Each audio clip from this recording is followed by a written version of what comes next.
So it was during that summer, July of 2021, when the New Yorker published this explosive story. You're going to have an effing war. Mark Milley's fight to stop Trump from striking Iran.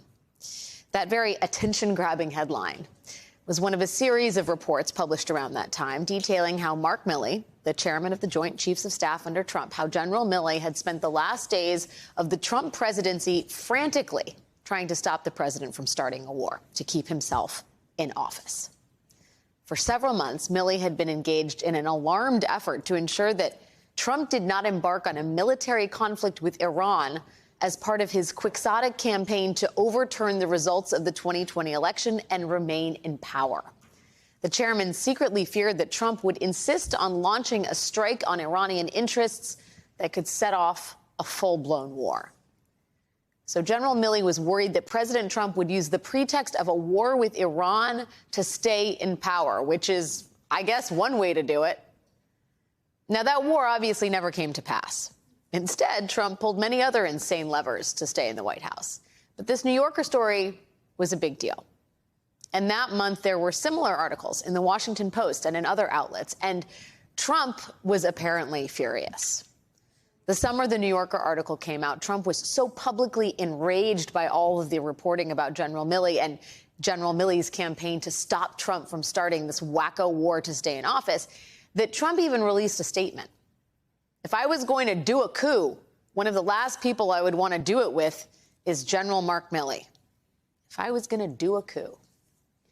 We now know that all that reporting about General Milley in the summer of 2021 really seemed to have gotten under Trump's skin. So much so that Trump's reaction to all of these articles may just be the smoking gun in the special counsel's Mar-a-Lago investigation. As we have reported here before, multiple news outlets, including NBC News, are now confirming that the special counsel's investigation has obtained an audio recording of Donald Trump from that summer, July 2021. In that recording, Trump is angry. He is angry about that article about Mark Milley, and he is reportedly doing everything he can in this recording to prove that he never wanted to attack Iran. Instead, Trump claims the person who really wanted to attack Iran was, wait for it, General Mark Milley. And as evidence of that, Trump has on the tape, he says he has in his possession some sort of classified document showing Mark Milley's plan to attack Iran. On the recording and in response to the New Yorker story, Trump brings up the document, which he says came from Milley. Trump told those in the room that if he could show it to people, it would undermine what Milley was saying. So this classified document is of some real importance to Trump, but it's still classified. And Trump is aware in that moment, captured on tape, that he cannot show this classified document to anybody. And this is where things get really crazy. One source says on the tape Trump refers to the document as if it is in front of him.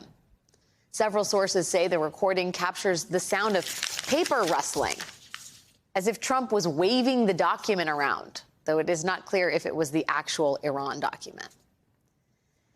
NBC News has not independently verified that specific part of the reporting, but if the reports about this audio recording are accurate, it may be the most damning evidence yet in the special counsel's documents investigation. Because this alleged recording tells us three really important things that we could have only guessed at before now. Number one, Donald Trump clearly knew he had classified documents in his possession after he left the White House. At the time of that recording, the National Archives had already repeatedly asked Trump to return all White House documents. The head of NARA had pleaded in an email to Trump's lawyer a few months prior that it was absolutely necessary that we obtain and account for all presidential records. But now here we have Trump on tape talking to strangers about classified documents that he says he has, making no mention of the fact that, oh, by the way, the federal government would like them back. Please, Mr. President. Okay.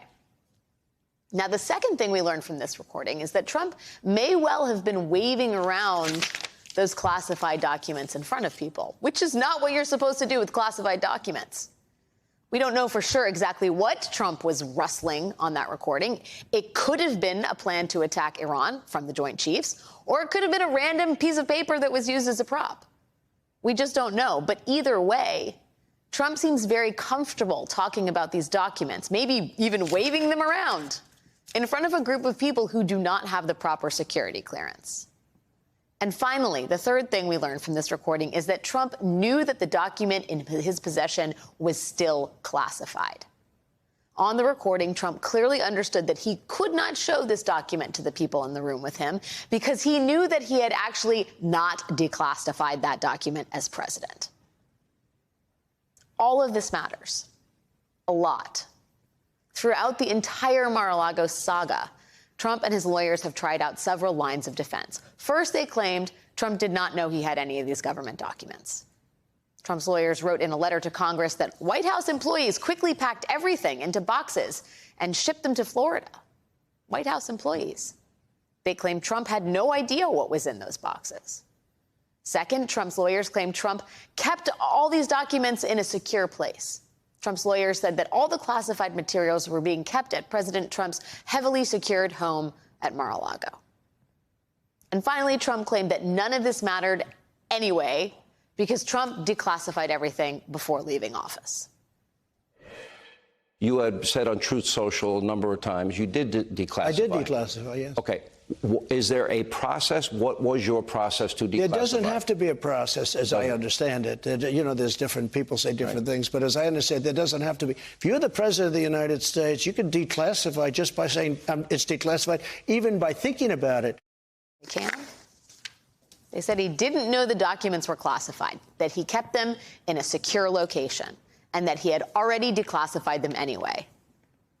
But he knew he had classified documents. He wasn't keeping them in a secure location. And he knew he hadn't declassified them as president. And it's all on tape, in his own voice, with rustling paper.